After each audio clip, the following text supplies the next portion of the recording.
बताएं। जी सर। आपने function and procedure पढ़ा हुआ सूडो कोड के अंदर। ये ये सब पढ़ा हुआ है। चलो मैं इसका पहले ब्रीफ इंट्रोडक्शन दे देता हूँ। बेसिकली होता ये है, हम पढ़ रहे हैं बेसिकली प्रोग्रामिंग। प्रोग्रामिंग में हो प्रोग्रामिंग में इशू ये आता है कि जब हम कोई प्रोग्राम कोड लिखते हैं तो वो वंस परफॉर्म करता है और एग्जिट कर जाता है। समटाइम कुछ रिक्वायरमेंट ऐसी होती हैं कि कुछ रिपीटेटिव टास्क होते हैं, और एट द टाइम अब उन रिपीटेटिव टास्क का कोड हमने बार बार नहीं लिखना होगा। ठीक है, तो उसका हम बना देते हैं फंक्शन। यहाँ पे एक कॉन्सेप्ट आता है रीयूजेबिलिटी का। थोड़ा सा टिपिकल है, आपको मैं जस्ट कोशिश करूंगा इजी वे में समझा दूं। एक कॉन्सेप्ट है रीयूजेबिलिटी। री ये प्रोग्रामिंग में कॉन्सेप्ट होता है रीयूजेबिलिटी। इसका मतलब ये होता है कि एक ही टास्क को बार बार बार परफॉर्म करना। टू परफॉर्म, मैं लिख देता हूँ, to perform a task many time. जब ये रिक्वायरमेंट हो तो हम क्या करते हैं कि वो टास्क जो एवरी टाइम परफॉर्म होना हो उसका हम बना देते हैं फंक्शन और प्रोसीजर। हम क्या बना देते हैं? फंक्शन और प्रोसीजर, यानी ये प्रोग्राम कोड बना देते हैं। ये याद रखिएगा। अच्छा, अब ये होता कब है? जैसे मैं आपको एग्जांपल देता हूँ। आप सब लोगों ने वर्ड पे काम किया हुआ है, MS वर्ड पे? ये जरा मुझे बताएं। Yes yes sir. Sir. Okay, word में आप लोगों ने देखा होगा कि हम एक टेक्स्ट को टाइप करते हैं। ठीक है, हम टेक्स्ट टाइप करते हैं। जैसे मैं, कोई भी आपने टेक्स्ट टाइप किया, जैसे मैं अपना नाम लिखता हूँ अजीज। अब मुझे इसको करना है हाईलाइट, तो मैं क्या करूँगा? मूसा आप बताएं, अगर मैंने इस टेक्स्ट को हाईलाइट करना है यानी बोल्ड करना है तो मैं क्या करूँ? सर हम टेस्ट को सिलेक्ट कर कर बोल्ड को कर देंगे। ठीक है। ओके, तो ये जो देखिए आपने क्या किया, अब अगर फोकस करें कि मैंने हाई टेक्स्ट को हाईलाइट किया और बटन एक बना होता है बोल्ड के नाम से, इस पर क्लिक करता हूँ तो आपका टेक्स्ट बोल्ड हो जाता है। अब ये क्या है? ये वो टास्क है जो कंटिन्यूसली आपको इसकी जरूरत पड़ती है, बार बार आप परफॉर्म करते हैं मैनी टाइम। अब ऐसा तो नहीं हो सकता ना कि मैंने टेक्स्ट को हाईलाइट किया और बोल्ड करने के लिए मैं पहले उसमें बोल्ड लिखूं और फिर उसको परफॉर्म करूं। ठीक है, तो कि अ, होता यह है कि वो टास्क जो कंटिन्यूसली परफॉर्म हो उसका हम प्रोग्राम कोड बना के रख देते हैं। हमने सिर्फ उनको कॉल करना होता है at the time of requirement. जैसे बोल्ड क्या करता है? बोल्ड का काम सिर्फ हाईलाइट, जो भी टेक्स्ट है उसको हाईलाइट कर देना। इसी तरह आप लोगों ने इटैलिक देखा होगा, इटैलिक। अब इटैलिक क्या करता है? अब टेक्स्ट को सिलेक्ट करते हैं और इटैलिक कर देते हैं। अब ये भी एक या तो फंक्शन है या प्रोसीजर है। इसी तरह अंडरलाइन आपने देखा होगा, इसका प्रोग्राम कोड पहले से लिखा हुआ है और उस बटन पे जस्ट हमने क्लिक करना होता है तो आपने देखा होगा कि आपका टेक्स्ट अंडरलाइन हो जाता है। तो हमने ये कोड बार बार, क्योंकि हमें पता है कि हमें इसकी रिक्वायरमेंट एवरी टाइम हो सकती है, तो हम इसका प्रोग्राम कोड एक ही दफ़ा लिखेंगे, जस्ट हमने उसको कॉल करना होता है। फंक्शन का मतलब होता है to perform a specific task. अब इसकी एक फर्दर मैं आपको डिस्क्रिप्शन देता हूँ। फंक्शन का मतलब होता है कि व्हाट इज फंक्शन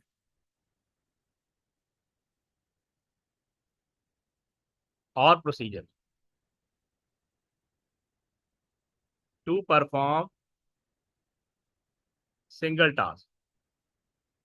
सिंगल कह लें या स्पेसिफिक कह लें। अब जब भी इस तरह की रिक्वायरमेंट हो तो हम एक प्रोग्राम कोड बना के रखते हैं, तो दैट इज कॉल्ड फंक्शन और प्रोसीजर।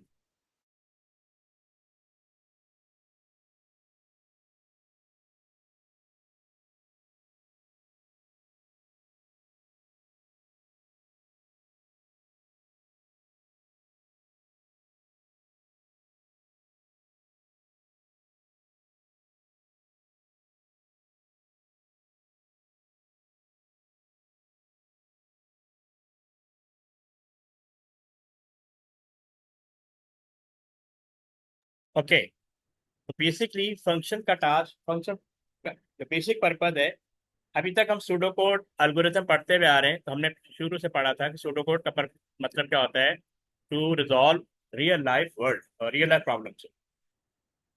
ठीक है, तो इसमें भी सूडो कोड बनाने होते हैं। फिर से मैं एक डेफिनेशन लिख देता हूँ एल्गोरिथम की, या pseudo code.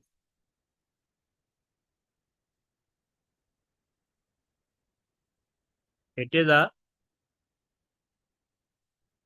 Logic, it is a logic technique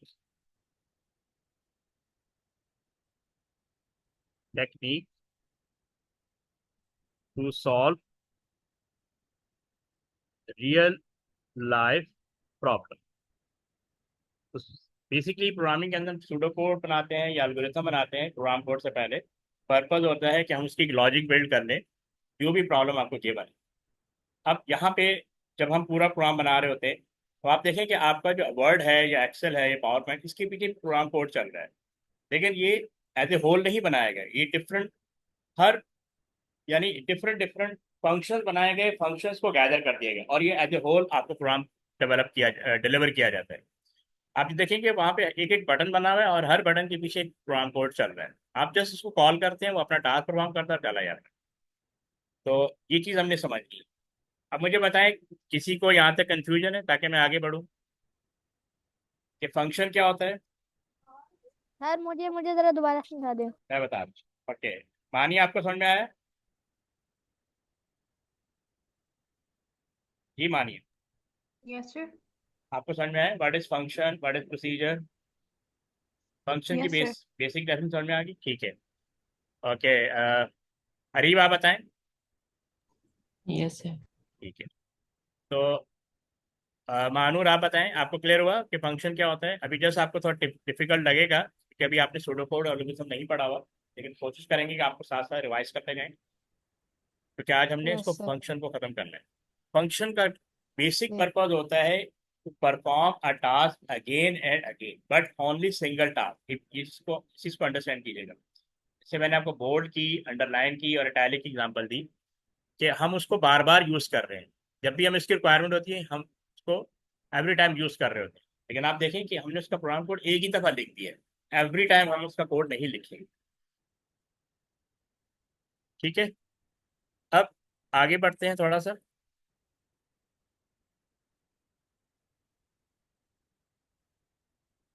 सब लोग इसको एक दफा गो थ्रू करें, फिर मैं आपको बताता हूँ कि इसके अंदर क्या लिखा हुआ है।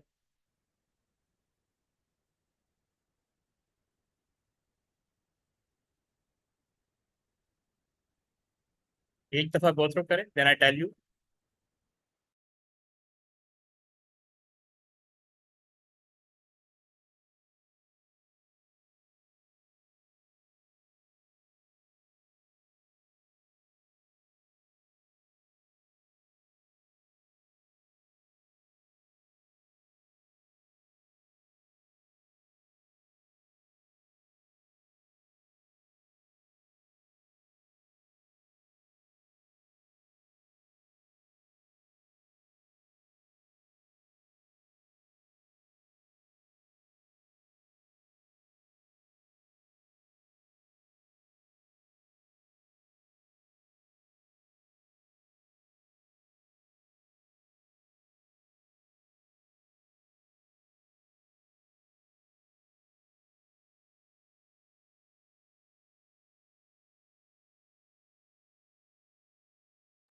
चलिए। ओके, देखें यहाँ पे इन्होंने एक बेसिक डेफिनेशन लिखी हुई है कि there are offer similar task to perform that make use of same group of statement. अब इस चीज़ को समझिएगा। सिमिलर टास्क का मतलब कि एक ऐसा टास्क जिसको आपने एवरी टाइम परफॉर्म करना हो। ठीक है, यानी same group of statement. So many programming language make use of subroutine, also known as name, procedure और फंक्शन। हम प्रोग्राम कोड को सब रूटीन भी कहते हैं। ठीक है, और स्पेसिफिकली हम इसको कहते हैं या तो प्रोसीजर होगा या फंक्शन होगा। अब इनमें क्या डिफरेंस है, ये हम आगे जाके डिस्कस करेंगे।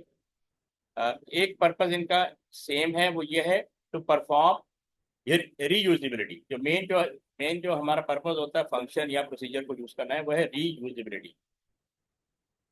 ठीक है, ये प्रोग्रामिंग में बहुत ज़्यादा यूज होता है ये वर्ड। अब जहाँ से यहाँ पे डेफिनेशन लिखी हुई प्रोसीजर की, procedure is a set of programming statement group together under a single name that can be called to perform a task at any point in a program. तो आप देखें कि हमने एक प्रोसीजर बना दिया, जैसे मैंने ऐड करने का प्रोसीजर बना दिया। अगर आपको याद हो, हमने शुरू में जो पहला एल्गोरिथम किया था वो था एडिशन ऑफ टू नंबर, या सब्ट्रैक्शन ऑफ टू नंबर, या मल्टीप्लाई ऑफ टू नंबर, ठीक है, या डिवीजन ऑफ टू नंबर। अब ये टास्क एवरी टाइम परफॉर्म हो रहा है, तो मैं एवरी टाइम उसका कोड नहीं लिखूंगा, मैं एक ही दफा कोड लिख दूंगा। Just I will call. अगर आप कैलकुलेटर पे फोकस करें तो आप पहले दो नंबर प्रेस करते हैं, पहला नंबर प्रेस करते हैं, फिर प्लस प्रेस करते हैं, फिर सेकंड नंबर प्रेस करते हैं, फिर इक्वल प्रेस करते हैं, तो आपके सामने रिजल्ट आया था। तो यहाँ भी रीयूजेबिलिटी और फंक्शन वाला काम हो रहा है। ये जो प्लस करने वाला काम है ना, उसके पीछे पूरा कोड लिखा गया है, इक्वल के पीछे पूरा कोड लिखा गया है।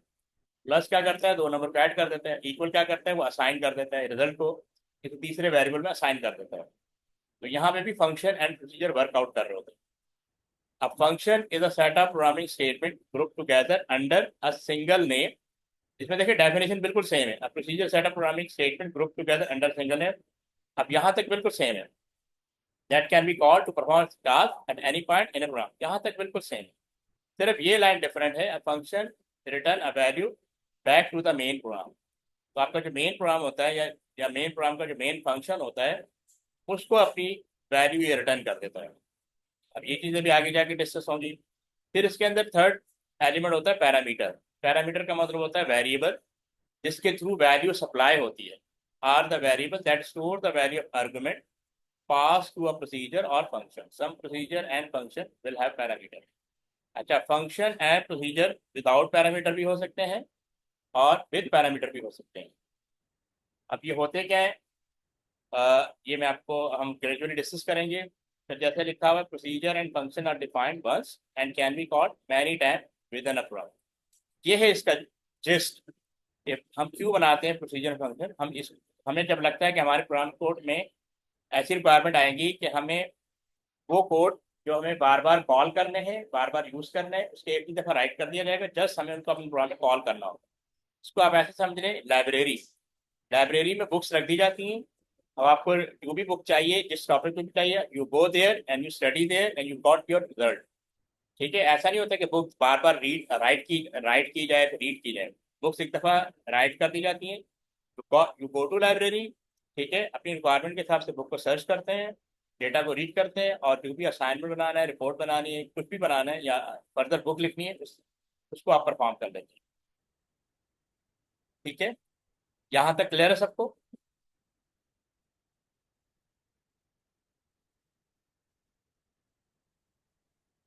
जी, मानिए आपको क्लियर है? Yes, yes, sir. ओके, और मूसा आपको क्लियर है? जी सर। चलिए हम आगे मूव करते हैं। अब ये जरा इसका सिंटैक्स है कि हम इसको राइट कैसे करेंगे।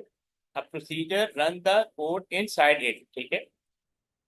अब चीज को अंडरस्टैंड करना है। And does not return a value, procedure value return नहीं करता है, ये बात आपने याद रखनी है। Function return the value. The structure of procedure is, सबसे पहले आप प्रोसीजर लिखेंगे कैपिटल वर्ड्स के अंदर, इस चीज को आपने ध्यान में रखना है, कैपिटल वर्ड्स में हमने प्रोसीजर लिखना है। आइडेंटिफायर का मतलब है इसका name of procedure, name of procedure. जैसे ऐड लिख सकते हैं आप, मैंने ऐड लिख दिया। अब ऐड जो एक प्रोसीजर है जो दो नंबर को ऐड करेगा। ओके, इस प्रोसीजर के बिल्कुल नीचे एंड प्रोसीजर लिखना है, और प्रोसीजर और एंड प्रोसीजर के सेंटर में यानी मिडल में जो भी है वो प्रोग्राम, वो कोड लिखना है, वो लॉजिक लिखनी है जिसके लिए आपने ये प्रोसीजर बनाया है। Code to run inside the function और प्रोसीजर, जैसे फंक्शन लिखते हैं वैसे यहाँ प्रोसीजर है। ठीक है, ये वो कोड होगा जो अभी तक हम करते आ रहे हैं, यानी जो सूडो कोड बनाते आ रहे हैं, एल्गोरिथम बनाते आ रहे हैं, वो बेसिकली एल्गोरिथम सूडो कोड क्या होता है, logic, to build a logic. तो यहाँ पे आपका प्रोग्राम कोड आएगा या लॉजिक आएगी जिसकी वजह से आप ये प्रोसीजर को रन करना चाह रहे हैं। ठीक है, the identifier is then use in the main program. अब इसका क्या मतलब है, एक तो आप यूँ समझ रहे हैं जैसे कॉलेज का प्रिंसिपल होता है या स्कूल का प्रिंसिपल होता है, वो सारे काम खुद नहीं करता, वो अपने टास्क डिवाइड कर देता है अमंग वाइस प्रिंसिपल। ठीक है, ये प्रिंसिपल होता है और इसके अंडर में बहुत सारे वाइस प्रिंसिपल होता है। प्रिंसिपल का काम होता है कॉल करना, ये वाइस प्रिंसिपल ए है, ठीक है, बी है, सी है, डी है, डिफरेंट वाइस प्रिंसिपल है डिफरेंट सेक्शंस के। अब and principal is the main program या principal is the main function, पूरे सेटअप को रन करता है अंडर सुपरविजन प्रिंसिपल। आपका पूरा कॉलेज चल रहा होता है या स्कूल चल रहा होता है, लेकिन ये सारे काम खुद नहीं करेगा, ये अपने जितने भी काम है उनको डिवाइड कर देगा अमंग वाइस प्रिंसिपल। ये जस्ट कॉल करेगा वाइस प्रिंसिपल को और जो भी रिक्वायर्ड टास्क दिया उसको परफॉर्म करवाएगा। ठीक है, इसीलिए यहाँ पे लिखा है ना, आइडेंटिफायर का मतलब है कि प्रोसीजर या फंक्शन को हम कॉल करते हैं मेन प्रोग्राम के अंदर। तो फंक्शन एंड प्रोसीजर में दो चीजें होती हैं, function definition and function call.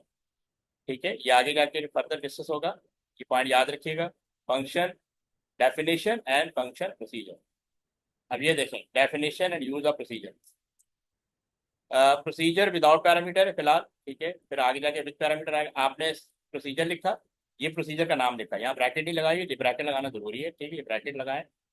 अब ये देखें, ये आपकी लॉजिक आ गई। अब यहाँ पे लॉजिक क्या है कि मैं आउटपुट लिख रहा हूँ विद स्टैरिंग। अब जितने भी स्टैरिंग हैं एवरी टाइम ये बेसिकली प्रोड्यूस कर देगा on the basis of call. और ये एंड प्रोसीजर आपने लिख दिया, ये आपका एक तरह से प्रोसीजर हो गया, सिंपल सा प्रोसीजर हो गया विदाउट पैरामीटर। और अब मैं यहाँ पे क्या कर रहा हूँ, कॉल स्टार्स। तो मेन के अंदर मैं कॉल कर रहा हूँ, the procedure can then be called in the main part of program as many time as it is required in the following way. अब देखिए कितना बेनिफिट हो गया, एक दफा मैंने एक प्रोसीजर बना दिया या फंक्शन बना दिया, अब जस्ट मैं कॉल कर रहा हूँ मैनी टाइम। ठीक है, इन द मेन। मैंने आपको मेन की एग्जांपल दी कि main is the principal of program. ठीक है, मेन को हम मेन फंक्शन भी कहते हैं, ये खुद भी फंक्शन होता है, ये खुद भी फंक्शन होता है।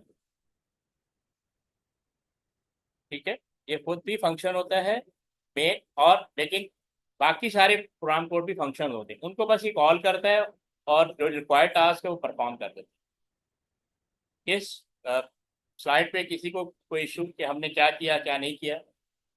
Anybody have any problem? No problem, sir. Okay जी, महानूर, आपको आपको यहाँ तक क्लियर है? कुछ आइडिया हुआ कि व्हाट इज प्रोसीजर? सर एक दफा दोबारा से समझा देंगे? मैं बता रहा हूँ, देखिए सबसे पहले ये प्रोग्राम, ये है सूडो कोड, हम पढ़ रहे हैं बेसिकली सूडो कोड।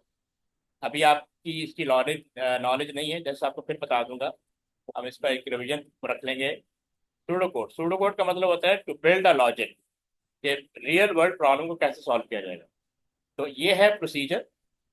अभी जो हम प्रोसीजर फंक्शन क्यों पढ़ रहे हैं, हम एक कॉन्सेप्ट है रीयूजिबिलिटी, वो टास्क जो मैनी टाइम परफॉर्म करना हो उसका एक ही दफा हम प्रोग्राम कोड राइट कर देते हैं, and that program code can be procedure और फंक्शन। यहाँ पे आपने प्रोसीजर लिखना है कैपिटल वर्ड्स में, यहाँ पे प्रोसीजर का नाम आएगा। ठीक है, ये मैनी टाइम के ये कोई भी नाम हो सकता है अकॉर्डिंग टू रिक्वायरमेंट। यहाँ पे आपने एंड प्रोसीजर लिखना है और यहाँ पे आपने प्रोग्राम कोड लिखना है। आउटपुट का मतलब है प्रिंट करना है, ये स्टार, ये जितने भी स्टार हैं ये प्रिंट कर देगा ऑन स्क्रीन एवरी टाइम। और यहाँ पे मैं इसको कॉल कर रहा हूँ, कॉल स्टार, ये यहाँ जाता है। ठीक है, इसकी वर्किंग देख रहे हैं, मैंने कॉल किया, उसके बाद इसने इसको ट्रांसफर किया, इसने आउटपुट प्रोड्यूस कर दिया ऑन द स्क्रीन। ठीक है, यस सर। ओके, ये भी आपको ग्रेजुअली क्लियर हो जाएगा। ठीक है, ओके। अब ये देखें, यहाँ पे हमने एक प्रोसीजर बना दिया, और procedure to output the number 1 to 10। अगर बाकी लोगों को याद हो, ये 1 to 10 का प्रोग्राम फॉर लूप के अंदर हमने लास्ट वीक डिस्कस किया था, किसी को याद है? अब देखें वही टास्क, ये 3 लाइनें हमने लास्ट वीक में डिस्कस की थी लूप के हिसाब से। लूप का मतलब होता है वो टास्क जिसको हमने कंटिन्यूसली परफॉर्म करना होता है। मानिए आपको याद है लास्ट वीक हमने डिस्कस किया था प्रोग्राम 1 to 10 जो स्क्रीन पर प्रिंट करना था। Yes, sir. ठीक है, तो देखें उसी का हमने प्रोसीजर बना दिया, ये हमने प्रोसीजर लिखा, ये प्रोसीजर का नाम इन्होंने आउटपुट 1 to 10 लिखा था, आउटपुट 1 to 10। प्रोसीजर का नाम कुछ भी लिख सकते हैं आप, बट रेलिवेंट होना चाहिए। और ये स्मॉल ब्रैकेट आपने डाल दिया। ठीक है, अब ये जो प्रोसीजर है विदाउट उसके है पैरामीटर के। अब ये प्रोग्राम कोड हमने लिखा, हमारी रिक्वायरमेंट है कि हमने स्क्रीन पे 1 2 3 से लेकर 10 तक नंबर प्रिंट करने हैं, इसका हमने प्रोग्राम कोड लिख दिया फॉर लूप के अंदर। अच्छा, लूप के बारे में फिर से बता दूं, loop is a programming statement which perform a task many time. यानी जब रेपिटेशन आ रही है आपके रिक्वायरमेंट के अंदर, जैसे 1 आ रहा है फिर 2 आ रहा है, ये रेपिटेशन है कि 1 2 3 कंटिन्यूसली हमने रन करना है, उसके लिए हम लूप चलाएंगे। और one of the loop is for loop, for के साथ हम इसका वेरिएबल लगाएंगे काउंट, ये इक्वल के लिए होता है 1 to 10। ये हमने 1 इज द इनिशियल वैल्यू और 10 इज द रेंज कि कहाँ तक ये लूप चलेगा। जैसे रिक्वायरमेंट थी 1 to 10 तक प्रिंट करेंगे। ये आउटपुट करेगा आउटपुट काउंट। तो काउंट की वैल्यू 1 है तो पहला 1 प्रिंट हो जाएगा। नेक्स्ट काउंट क्या करता है, ये इंक्रीमेंट करता है, लूप को नेक्स्ट लाइन पे लेकर जाता है, यानी अपडेट करता है। अब काउंट की वैल्यू 2 हो जाएगी, ठीक है, काउंट की वैल्यू 2 हो जाएगी तो फिर लिखा है आउटपुट काउंट तो 2 प्रिंट हो जाएगा। फिर नेक्स्ट काउंट तो काउंट की वैल्यू 3 हो जाएगी। अब 3 हो जाएगी तो फिर यहाँ पे चेक, ये एवरी टाइम चेक भी करेगा कि क्या मैं लूप से बाहर आ सकता हूँ या नहीं आ सकता। जैसे 2 <10, अगर कंडीशन ट्रू है तो ये अंदर आ गया। 3 <10 कंडीशन ट्रू है तो अंदर आ गया। अंदर जब आया लूप के तो आउटपुट काउंट लिखा हुआ है, तो अभी 3 प्रिंट कर देंगे, ठीक है। इसी तरह ये एवरी टाइम चलता रहेगा। जब ये 10 प्रिंट हो जाएगा तो एंड प्रोसीजर इसको एंड कर देंगे, ठीक है। और यहाँ पे हम इसको कॉल करेंगे आउटपुट 1 to 10। आउटपुट 1, ये मेन के अंदर हम कॉल कर रहे हैं। जब हम इसको कॉल कर रहे हैं तो कंट्रोल इधर जा रहा है, फिर ये कंट्रोल इधर लूप की तरफ जा रहा है। पहले उसने 1 प्रिंट किया, फिर 2, फिर 3, 1 to 10 नंबर प्रिंट किए, फिर उसने एंड प्रोसीजर हुआ और कंट्रोल बाहर वापस आ गया। इस प्रोग्राम में किसी को कुछ समझना हो?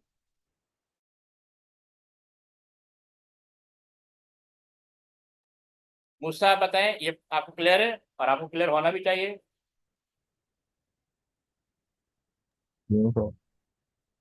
ओके, नौफिल आप बताएं, आपको क्लियर है कि हमने क्या डिस्कस किया? सर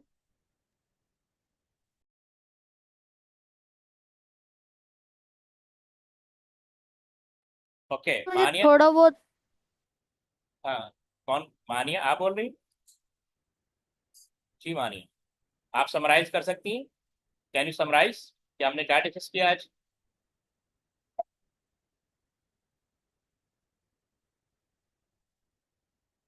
जी मानिया, कैन यू से something? Sir, is it okay if I type it? My mic won't work. I don't. Can you hear me? या I am hearing you, yes you can say. Is it okay if I type it? My mic stops like working okay because of internet problems. Okay, चलिए मूसा आप बताएं, थोड़ा सा इसको briefly बताएं कि हमने क्या डिस्कस किया आज।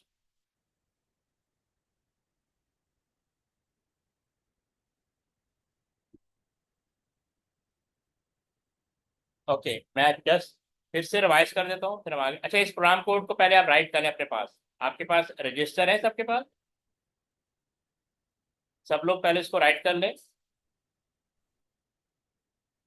या आप लोग इसका Yes, स्क्रीनशॉट, sir. या तो स्क्रीनशॉट ले लें, ठीक है, ताकि आपके माइंड में रहे, मेमोरी में रहे what you have done today. फिर से समझ रहे हैं कि सबसे पहले आप प्रोसीजर लिखेंगे और उसके बाद प्रोसीजर का नाम लिखेंगे। अब ये याद रखिए कि ये सारी चीज़ें प्रैक्टिस से आएंगी, आगे जाके मैं इसकी एक्सरसाइज दूंगा तो आपको एक प्रोड्यूस का परफॉर्म करना होगा। फिर आपने एंड प्रोसीजर लिखना है, प्रोसीजर के नीचे एंड प्रोसीजर लिखना है, और इन प्रोसीजर और एंड प्रोसीजर के सेंटर में आपने प्रोग्राम कोड लिखना है। अब ये वाला कोड हम ऑलरेडी लास्ट क्लास में डिस्कस कर चुके हैं कि ये कैसे प्रोड्यूस किया जाता है, फॉर लूप कैसे काम करता है। ये ऑलरेडी हमने डिस्कस किया हुआ है लास्ट वीक, सबको याद होना चाहिए। बहरहाल फिर से बता देता हूँ कि सबसे पहले ये हम लूप क्या होता है। लूप कहते हैं कंटिन्यूटी को। जब भी आपने कंटिन्यूस प्रोग्राम राइट करना हो तो हम लूप का इस्तेमाल करेंगे, and one of the loop is for loop. सबसे पहले आप फॉर लिखेंगे, ये बात। अच्छा, और ये भी ध्यान में रखिएगा, जितने कीवर्ड होते हैं उनको हम कैपिटल वर्ड में लिखते हैं। Procedure is a keyword, for is a keyword, output is a keyword, next is a keyword, and procedure is a keyword. ये सारी चीज़ें आपको प्रैक्टिस से आ जाएंगी, इसको आपने याद रखने की जरूरत नहीं, जस्ट अंडरस्टैंड करना है। सबसे पहले मैंने फॉर लिखा, मेरी रिक्वायरमेंट है कि मैंने नंबर प्रिंट करने हैं 1 से 10 तक। इसके लिए मुझे लूप चाहिए होगा। अच्छा, हर लूप के साथ ये वेरिएबल होता है, ठीक है, लूप कंट्रोल होता है वेरिएबल के थ्रू। ये हमने इनिशियल वैल्यू डिफाइन की और इसकी एंडिंग वैल्यू डिफाइन की 1 to 10। तो ये सिंटैक्स है फॉर लूप को राइट करने में। फिर मुझे पता है कि मैंने प्रिंट कमांड या आउटपुट कमांड को यूज करते हुए ये जो आउटपुट है इसको डिस्प्ले करवाना है। डिस्प्ले कराने के लिए आप आउटपुट कमांड लिख सकते हैं, प्रिंट लिख सकते हैं, और स्मॉल ब्रैकेट के अंदर उसका वेरिएबल लिखेंगे, लूप का वेरिएबल, क्योंकि हमने जो वैल्यू काउंट के अंदर होगी वही प्रिंट करानी है, ठीक है। और ये नेक्स्ट काउंट, ये इंक्रीमेंट करने के लिए होता है। अच्छा, क्या नाम है महानूर, आप सुन रहे हैं कि what is variable? Variable basically क्या होता है, ये वेरिएबल है, just this is a variable. Variable जो होता है ये आप समझ लें कि अगर आपने मेमोरी का कॉन्सेप्ट है आपके माइंड में, variable is a memory location. Variable is a memory location. अब मेमोरी लोकेशन कैसे होती है ये मैं आपको बताया था। हम जो जो भी कंप्यूटर के अंदर डेटा फीड करते हैं, दैट स्टोर इन मेमोरी, ये मेमोरी आपकी कुछ इस तरह होती है, काइंड ऑफ। अब जैसे ये पहला वन प्रिंट करेगा तो ये वन यहाँ पे आ जाएगा, लेकिन इसको मुझे एक्सेस करना है तो मेरे पास इसका इस मेमोरी लोकेशन का कोई नाम होना चाहिए, तो मैंने इसका नाम रख दिया काउंट। ठीक है, तो वन यस सर। वन जो है मेमोरी में स्टोर हो गया। जब मेमोरी में स्टोर हो गया तो मैंने इसको आउटपुट कमांड के थ्रू डिस्प्ले करवा दिया, तो मैं यहाँ वन डिस्प्ले करा रहा हूँ। इसमें लिखा आउटपुट काउंट, काउंट में वन पड़ा हुआ था तो उसने वन स्क्रीन पे प्रिंट कर दिया। अब नेक्स्ट काउंट क्या करता है, ये आपका कंट्रोल नेक्स्ट लाइन पे ले आएगा। नेक्स्ट लाइन पे लाया तो फिर मैंने चेक किया तो यहाँ पे पहले से टू स्टोर था। अब दोबारा से मैंने काउंट यहाँ पे दोबारा से काउंट लिख, ठीक है, आउटपुट।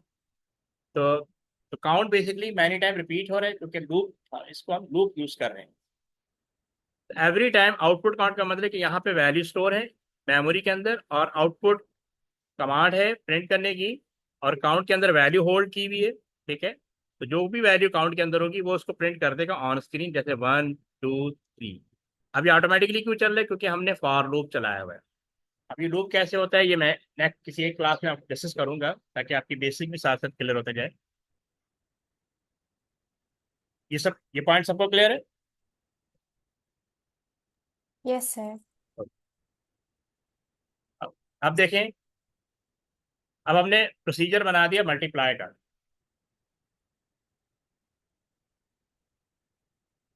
ओके, अब देखिए वही, ये सब हम पहले भी कर चुके हैं। ये आपका प्रोग्राम कोड है, this is only program code. असल चीज ये है कि ये आपको करना आना चाहिए। ये तो आप लिख लेते हैं, प्रोसीजर भी आपने लिख दिया, प्रोसीजर का नाम लिख दिया, स्मॉल ब्रैकेट डाल दी और एंड प्रोसीजर लिख दिया। एक्चुअल इशू है आपका प्रोग्राम कोड या एल्गोरिथम जो अब तक हम करते आ रहे हैं। ये देखिए, जैसे अब इसमें क्या है, ये मल्टीप्लाई का प्रोसीजर बना दिया। यहाँ पे मैं कॉल कर रहा हूँ, यहाँ पे मैं कॉल कर रहा हूँ मल्टीप्लाई। तो मैंने आपको बताया था आपके फंक्शन हो या प्रोसीजर, इसमें दो पार्ट्स होते हैं, एक होता है फंक्शन डेफिनेशन या प्रोसीजर डेफिनेशन, और दूसरा होता है फंक्शन कॉल या प्रोसीजर कॉल। तो ये जितना भी पोर्शन है ना, ये आपका फंक्शन डेफिनेशन है, ये सब फंक्शन या प्रोसीजर डेफिनेशन। और यहाँ पे हम कॉल कर रहे हैं। तो यहाँ पे रीयूजेबिलिटी का कॉन्सेप्ट इंप्लीमेंट हो जाता है कि मैं मैनी टाइम इसको कॉल कर सकता हूँ। एक दफ़ा मैंने प्रोग्राम कोड बना के रख दिया, सिर्फ मुझे मल्टीप्लाई को कॉल करना है, मुझे एवरी टाइम मल्टीप्लाई का कोड लिखने की जरूरत नहीं है। अब आप देखें ये आपसे मांग रहा है आउटपुट, या ये आउटपुट कमांड है, ये यूजर गाइडेड मैसेज है, इंटर अ नंबर, ये स्क्रीन पे लिखा आएगा। जी सर जी जी बोले। कॉल क्या होता है? दोबारा बोले क्या? Sir what do you mean by call? Call, हाँ देखें कॉल है, मैंने आपकी एग्जांपल दी थी ना कि एक कॉलेज का प्रिंसिपल है, उसके अंडर कितने लोग काम कर रहे होते हैं। कॉलेज प्रिंसिपल के नीचे कौन होता है मुझे बताएं? वाइस प्रिंसिपल होता है। Yes sir. क्या कॉलेज को एक अकेला प्रिंसिपल चला सकता है? No sir. ना। वो क्या करता है कि उसका जितना भी वर्कलोड है वो वाइस प्रिंसिपल में डिवाइड कर देता है। अब वाइस प्रिंसिपल एक हो सकता है, अगर एक सेक्शन है तो जितने ज्यादा सेक्शन होंगे उतने वाइस प्रिंसिपल होंगे। वाइस प्रिंसिपल भी सारे काम खुद नहीं करता, उसके अंडर हेड होते हैं, टीचर हेड, सब्जेक्ट हेड। क्या होते हैं? Subject head. और सब्जेक्ट हेड के नीचे टीचर होते हैं, सब्जेक्ट टीचर। अब आप देखें एक पूरी डिवीजन बन गई। असल रिस्पॉन्सिबिलिटी प्रिंसिपल की है कि वो कॉलेज को चलाए या स्कूल को चलाए। उसने क्या किया, उसने वाइस प्रिंसिपल को हायर कर लिया। अब वाइस प्रिंसिपल को उसने सारी रिस्पॉन्सिबिलिटी दे दी, डे टू डे जितनी एक्टिविटीज है उसने वाइस प्रिंसिपल को दे दी। प्रिंसिपल कॉल करेगा वाइस प्रिंसिपल को, वो हेड को कॉल नहीं करेगा, वो टीचर को कॉल नहीं करेगा, वो बोलेगा वो वाइस प्रिंसिपल को कॉल करेगा। तो वाइस प्रिंसिपल वो टास्क परफॉर्म करेगा जिस जो असाइन किया है प्रिंसिपल ने। तो यहाँ पे भी यही कॉन्सेप्ट अप्लाई हो रहा है कि मेन या ये मेन फंक्शन है, that is calling the multiply procedure. Vice principal खुद भी सारे काम नहीं कर पाएगा, उसके अंडर डिफरेंट हेड सब्जेक्ट होंगे, जैसे फिजिक्स का होगा, केमिस्ट्री का होगा, बायो का होगा, मैथ का होगा, इंग्लिश का होगा। ये डिफरेंट सब्जेक्ट हेड होते हैं। तो उसने भी डिवाइड कर दिया अपनी पूरी रिस्पॉन्सिबिलिटी को है। ठीक है, अच्छा इसी तरह सब्जेक्ट हेड भी सारे काम नहीं करेगा, उसके अंडर डिफरेंट टीचर होंगे, डिपेंड करता है कि नंबर ऑफ स्टूडेंट के बेस पे कितने टीचर रखे हुए हैं। 2 टीचर हो सकते हैं, 4 हो सकते हैं, 5 हो सकते हैं, 10 हो सकते हैं। तो उसने भी डिवाइड कर दी अपनी रिस्पॉन्सिबिलिटी अमंग टीचर। तो हेड कॉल करेगा टीचर को, वाइस प्रिंसिपल कॉल करेगा हेड को, और प्रिंसिपल कॉल करेगा वाइस प्रिंसिपल। देखिए एवरीबडी इज कॉलिंग। कॉल करने का मकसद है कि भाई आपको जो टास्क असाइन किया गया वो मुझे परफॉर्म करके दे दे। That is the basic logic कि मैंने इसको कॉल किया यहाँ पे, ठीक है। अब मैंने कहा मल्टीप्लाई का फंक्शन परफॉर्म करें। अब ये मल्टीप्लाई का काम यहाँ पे कर रहा है, दिस वन हियर, लेकिन उससे पहले इनपुट होना जरूरी है। अच्छा मानूर, आपके लिए कि आपका जो भी प्रोग्राम होता है ना, इसमें सबसे पहले आपके प्रोग्राम में सबसे पहले इनपुट होना चाहिए, ठीक है। इनपुट की बेस पे प्रोसेस होगा, और प्रोसेस के बेस पे आउटपुट होगा। ये 3 रिक्वायरमेंट एवरी प्रोग्राम कोड के अंदर आपको कंसीडर करनी है। तो यहाँ पे देखें ये इनपुट हो रहा है, इनपुट नंबर 1, मैंने पहला नंबर इनपुट किया, फर्ज कर लें 5। फिर वो कह रहा है सेकंड नंबर इनपुट करें, तो मैंने सेकंड नंबर भी 5 इनपुट कर दिया। अब यहाँ पे 5 मल्टीप्लाई बाय 5 यानी 25 टोटल में स्टोर हो जाएगा, और 25 जो है वो आउटपुट डिस्प्ले हो जाएगा। 25 यहाँ तक क्लियर है? ठीक है, सब Yes, कुछ sir. यस सब सर। कुछ वही है। आपने प्रोसीजर लिखा और एंड प्रोसीजर लिखा, और इन 2 लाइनों के दरमियान आपने अपने प्रोग्राम कोड लिखना है। ये प्रोग्राम कोड 1 लाइन का हो सकता है, 10 लाइनों का हो सकता है, 100 लाइनों का हो सकता है, डिपेंड ऑन रिक्वायरमेंट। यहाँ पे तभी हम सिंप्लीफाई वे में काम कर रहे हैं, ठीक है। ये बेसिकली मल्टीप्लाई का प्रोग्राम है। ये this part is only input, ये पहला काम हो गया। This part and this part is process. यहाँ पे प्रोसेसिंग हो रही है, मल्टीप्लाई प्रोसेसिंग का पार्ट है, ये वैल्यू असाइन करना राइट टू लेफ्ट ये भी प्रोसेस का काम है, ठीक है। और इसी के नीचे हम आउटपुट करा देंगे टोटल, आउटपुट टोटल। ये कमांड लाइन लिखी भी नहीं है, लेकिन मैं आपको लिख के दे रहा हूँ कि आपने आउटपुट करा देना है यहाँ पे टोटल, ठीक है। 3 चीजें होती हैं, इनपुट, प्रोसेस एंड आउटपुट, आपके एवरी प्रोग्राम कोड के अंदर लाजमी होगा यहाँ, ठीक है। ये आप स्क्रीनशॉट ले लें, take everyone screenshot.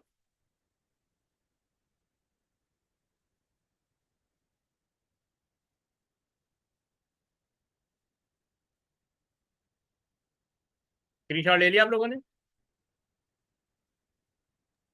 Yes, sir. Okay.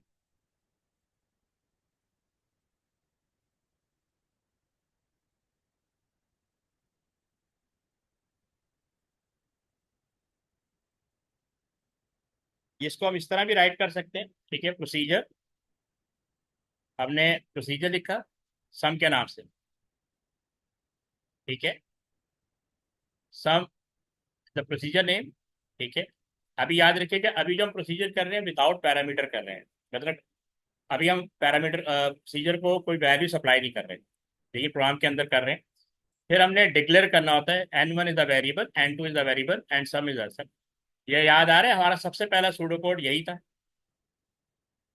हमने सबसे पहला सूडो कोड यही किया था। अच्छा, जब भी मानूर, आपके लिए वेरिएबल हमेशा डिक्लेयर किए जाते हैं, क्योंकि कंप्यूटर को कुछ नहीं पता होता, आपने बताना होता है कि मैं आपकी वेरिएबल का नाम क्या होगा। मैंने जैसे n1 रख दिया, कॉमा n2 रख दिया, कॉमा सम, ये 3 वेरिएबल इस प्रोग्राम के अंदर यूज हो रहे हैं।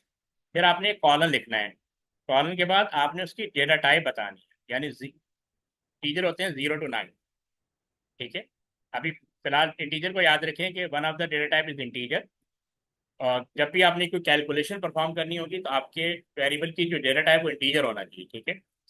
यहाँ पे मैंने इनपुट ले लिया n1 कॉमा n2, ठीक है। यहाँ पे मैंने ये प्रोसेस का पार्ट कर दिया, और यहाँ पे प्रिंट कर दिया सब। ये एंड प्रोसीजर हो गया। और देखिए यहाँ पे कॉल, अच्छा कॉल करने के लिए ये आपने कीवर्ड यूज करना है कॉल, ठीक है। ये आपने माइंड में रखना है कि आपने कॉल का स्पेसिफिकली लिखना है कैपिटल वर्ड्स में।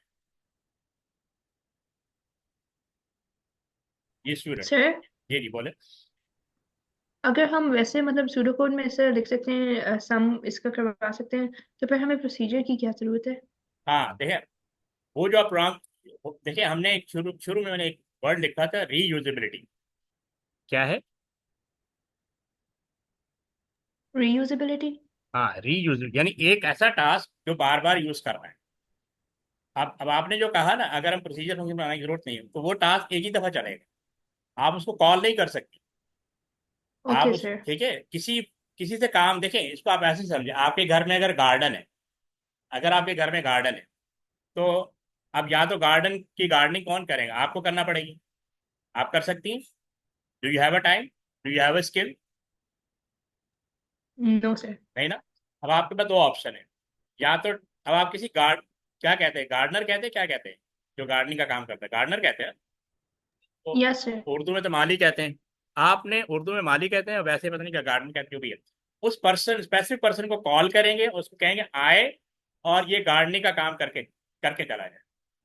अब ये उसकी स्किल है कि हम एक के वो टास्क जो हम खुद नहीं कर सकते उसके लिए हम दूसरों को कॉल करते हैं। अगर हम कर भी सकते हैं तो हमारे पास टाइम नहीं है, टाइम का इशू है।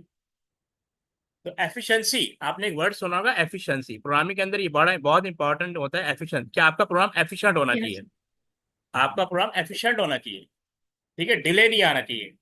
तो अब देखें, गार्डनिंग का काम या तो आप कर लें या किसी और को कॉल कर लें। अब चूंकि आपके पास दो चीजें नहीं है, अगर स्किल है तो टाइम नहीं है, अगर टाइम है तो स्किल नहीं है। So what you will do, you will call someone, come and do that task, come and do that task. खाना पकाना है तो आप शेफ रख लेंगे। अगर आपके घर में मेहमानों का आना जाना बहुत ज्यादा है, तो इसका मतलब आपसे खाना नहीं बनेगा, ज्यादा लोगों का खाना आपसे नहीं बनेगा। तो आपने क्या कर लिया, आपने शेफ रख लिया, कुक रख लिया, ठीक है। तो इट्स अप टू यू, आपने क्या किया, अब वो काम जो आप खुद भी कर सकते हैं, जिसके लिए आपको स्किल भी है लेकिन टाइम नहीं है, टाइम है तो स्किल नहीं है, लेकिन यहाँ आपकी लिमिट से बाहर हो गया, क्योंकि एवरी टाइम आपको खाना पकाना पड़ रहा है। तो आपने इसका सोल्यूशन क्या निकाला, hire someone do that task. तो प्रोग्रामिंग में भी यही होता है कि वो टास्क जो बार बार परफॉर्म करना हो, रिपीटेटिवली परफॉर्म करना हो, उसको हम फंक्शन, या उसका हम फंक्शन बना देते हैं या प्रोसीजर बना देते हैं, एक ही दफा बना देते हैं, नेक्स्ट टाइम उसको सिर्फ कॉल करते हैं। जैसे हमने सम के नाम से एक प्रोसीजर बना दिया, ठीक है, अगर आप विदाउट प्रोसीजर इसको मैं हटा देता हूँ, ये काम, अगर आप सिर्फ एक्चुअली ये है ना आपका प्रोग्राम कोड, ये सिर्फ एक ही दफा चलेगा, इसको आप कॉल नहीं कर सकते, ये चलेगा और बंद हो जाएगा। लेकिन जब आपकी रिक्वायरमेंट हो कि मैं इसको कहीं और भी यूज कर लूँ, किसी और प्रोग्राम के अंदर यूज कर लूँ, तो आप एक ही दफा इसको, इसका प्रोग्राम कोड बना के रख देंगे, जस्ट आप इसको कॉल करें। ये है असल इसका कॉन्सेप्ट। ये पॉइंट क्लियर हुआ? Yes sir. ये मानूर आपको क्लियर हुआ? यस।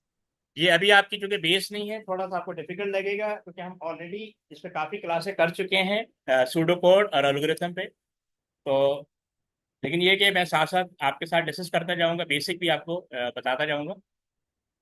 बस आपको ये चीज समझनी है, ये है program pseudo code, that's it. Pseudo code का मतलब होता है sequence of instruction to solve real real world problem. जी। मानिए आपको याद आ रहा है ना, हमने फर्स्ट सूडो कोड यही किया था ना, next last to last week. ये सिर्फ यस। हाँ, सिर्फ देखिए ये लाइन ऐड हुई आप, बाकी तो सब वही है, एंड प्रोसीजर, प्रोसीजर और ये कॉल, दैट्स इट। इसको आप, मैंने आपको कॉलेज की प्रिंसिपल की एग्जांपल इसीलिए दी कि प्रिंसिपल सारे टास्क परफॉर्म नहीं करता, उसने वाइस प्रिंसिपल को हायर कर लिया कि वो कॉलेज चलाए। अगर सेक्शन ज्यादा होंगे तो उतने ही वाइस प्रिंसिपल होंगे, एक सेक्शन होगा एक सेक्शन का वाइस प्रिंसिपल होगा, सेक्शन बढ़ते जाएंगे वाइस प्रिंसिपल बढ़ते जाएंगे। अब वाइस प्रिंसिपल भी पूरे सेक्शन को नहीं चला सकता, उसने सब्जेक्ट हेड को हायर कर लिया, हर सब्जेक्ट का एक हेड हायर कर लिया। आपने देखा होगा, आप जिन स्कूलों में पढ़ रहे हैं वहाँ पे सीनियर टीचर भी होते हैं, यानी सब्जेक्ट हेड भी होते हैं, और सब्जेक्ट हेड के नीचे टीचर होते हैं, टीचर पर्टिकुलर सब्जेक्ट को पढ़ाते हैं। यानी केमिस्ट्री का टीचर आपको केमिस्ट्री पढ़ाएगा। अब अगर वो चार टीचर हो गए तो उन चारों में से कि एक को सब्जेक्ट हेड बना दिया, ताकि वो डिपार्टमेंट की जितनी एक्टिविटी है उनको रन करें, ठीक है। तो ये टास्क को हमें असाइन करना होता है और दूसरों से काम लेना होता है, खुद सारे काम आप नहीं कर सकते। जैसे मैंने कुक की एग्जांपल दी, अगर आपके घर में गेस्ट का आना जाना ज्यादा होगा तो खाना बार बार बनेगा। तो बीइंग ए मतलब बीइंग अ होस्ट, आप खाना बार बार नहीं बना सकती, चाय बार बार नहीं बना सकती, तो आपने कुक रख लिया, ठीक है। जितने ज्यादा लोग आना जाना होगा उतने उस हिसाब से लोगों को हायर कर लिया जाएगा, ठीक है। ये बात यहाँ तक क्लियर है? ओके। यस आप सर। ओके, आपने इसका स्क्रीनशॉट ले लिया, ठीक है, screenshot, sir done. I already took it. Okay. Manoor आपको फिर बताते हैं, जब भी हम प्रोग्राम कोड राइट करते हैं सबसे पहले हम ये डिक्लेयर कीवर्ड है, हम कंप्यूटर को बताते हैं कि हमारे प्रोग्राम में ये इस नाम के वेरिएबल होंगे। तो मैंने अपने पहले वेरिएबल का नाम n1 रख दिया, यानी नंबर 1। फिर दूसरे वेरिएबल का नाम num2, क्योंकि मेरी इन सम कराने के लिए आपके पास 2 इनपुट होना जरूरी है। सम करवाने के लिए आपके पास दो दो इनपुट होना जरूरी है। जैसे कैलकुलेटर को माइंड में रखें, आप पहला नंबर प्रेस करेंगी, फिर प्लस का साइन प्रेस करेंगी, फिर दूसरा नंबर प्रेस करेंगी। तो वो जो आप जो बटन प्रेस कर रही हैं, पहला नंबर जो प्रेस कर रही है, वो किसी मेमोरी में जाके स्टोर होगा। तो जिस मेमोरी में जाके स्टोर होगा उसको मैं वेरिएबल से एक्सेस करूँगा। मैं वेरिएबल मेमोरी से डायरेक्टली किसी भी वैल्यू को एक्सेस नहीं कर सकता है, क्योंकि जब आपने पहला नंबर उसको करवाया ना स्टोर, तो वो जाके मेमोरी में कहीं स्टोर हो गया। ठीक है, जैसे आपने पहला नंबर 5 इनपुट किया, दूसरा नंबर आपने 6 इनपुट किया, अब ये जाके मेमोरी में स्टोर हो गया, मैं इसको एक्सेस नहीं कर सकता है। इसको एक्सेस करने के लिए इसका कोई नाम रखूंगा। जैसे मैंने इस पहले नंबर का नाम n1 रख दिया और दूसरे नंबर का नाम n2 रख दिया। अब मैंने इनपुट करवाया तो n1 5 में स्टोर हो गया, n2 इनपुट करवाया तो वो 6। अच्छा, इस मेमोरी का ना अपने एक नंबर, अपनी एक मेमोरी लोकेशन भी होती है। जैसे इसकी वैल्यू 0 है, इसकी 1 है, तो 0 पे स्टोर हो गया, 1 पे स्टोर हो गया। लेकिन मैंने इसके थ्रू इसको एक्सेस कर लिया। इसको ऐसे समझ लें कि जिस घर में आप लोग रहते हैं, अगर आप तक किसी फ्रेंड को पहुंचना हो, रिलेटिव को पहुंचना हो, तो उसको पास आपके घर का एड्रेस होना चाहिए। ठीक है, वेयर यू लिव, अदरवाइज कोई भी आप तक नहीं पहुंच सकता है। इसी तरह मेमोरी का भी कॉन्सेप्ट ये है कि जब वैल्यूज में पहले हम वैल्यू स्टोर करवाते हैं, फिर हमें उसको एक्सेस करना होता है। अब यहाँ पे देखें, यहाँ पे एक्सेस हो रहा है, n1 को एक्सेस किया इसने यहाँ पे, ये प्रोसेस, और n2 को प्रोसेस एक्सेस किया यहाँ पे। अब ये वाला काम कौन कर रहा है? ये प्रोसेसर कर रहा है। ये प्रोसेसर आपको प्लस करके दे रहा है। उसने प्लस किया और उसके बाद अब जो रिजल्ट है वो भी आपका मेमोरी में स्टोर हो जाता है। उसको भी एक्सेस करने के लिए वेरिएबल चाहिए, उस वेरिएबल का नाम मैंने रख दिया सम। तो सम यहाँ से यहाँ पे आ गया। अब print, print is a command जो आउटपुट शो करेगी ऑन स्क्रीन। तो उसने लिखा प्रिंट सम, सम में 11 स्टोर हो गया, ये स्क्रीन पे 11 लिखा है। और ये जो है ना, ये मेन प्रोग्राम कॉल कर रहा है कि भाई इसने कॉल किया सम को, सम यहाँ पे गया और उसने बाकी सारा काम यहाँ पे हुआ। इस तरह होता है, यानी कॉल सम, इसने कॉल किया, यानी मेन ने कॉल किया इसको कि मैं सम करके दो। इसने यूजर से इनपुट लिया, यहाँ पे यूजर से इनपुट लिया जा रहा है, यहाँ प्रोसेस हो रहा है और यहाँ आउटपुट हो रहा है। इस तरह ये कोड परफॉर्म हो रहा होता है। तो इज दिस क्लियर? अच्छा, मैं यस इसकी सर। इसकी जो वीडियोज होती है ग्रुप में मैं वो क्या कहते हैं अपलोड कर दिया करता हूँ। ठीक है, इसकी वीडियो बनी हुई है, मैं इसको अपलोड कर दूंगा ग्रुप में। तो वहाँ से आपको प्रीवियस वीडियो भी मिल जाएंगी। मैं कोशिश करूंगा जो प्रीवियस वीडियो है वो भी मैं अपलोड कर, दोबारा से उस पर अपलोड कर दूँ, ताकि आप उससे कनेक्ट हो जाएं। Okay sir. ठीक है, when you become part of group तो आपको वीडियोज भी मिलती रहेंगी साथ साथ। आपका कोई ओके क्वेश्चन? सर। मानूर, आपका कोई question? Any question you can ask. No sir. ठीक है, कुछ आपकी लॉजिक बनी कि how to make a pseudo code? Yes. मैं एक कल मैं कोशिश करूंगा एक बेसिक सूडो कोड का रिवीजन रख दूं, ठीक है, ताकि आपको फर्दर आइडिया हो जाए, और बाकी भी साथ साथ करते रहेंगे। मानिए आपको इशू कोई, एनी इशू? No sir. ठीक है, तो कल अल्लाह कंटिन्यू कर। हाफिज सर। अल्लाह हाफिज, कल कंटिन्यू करते हैं। चलो, अल्लाह हाफिज सर। अल्लाह हाफिज।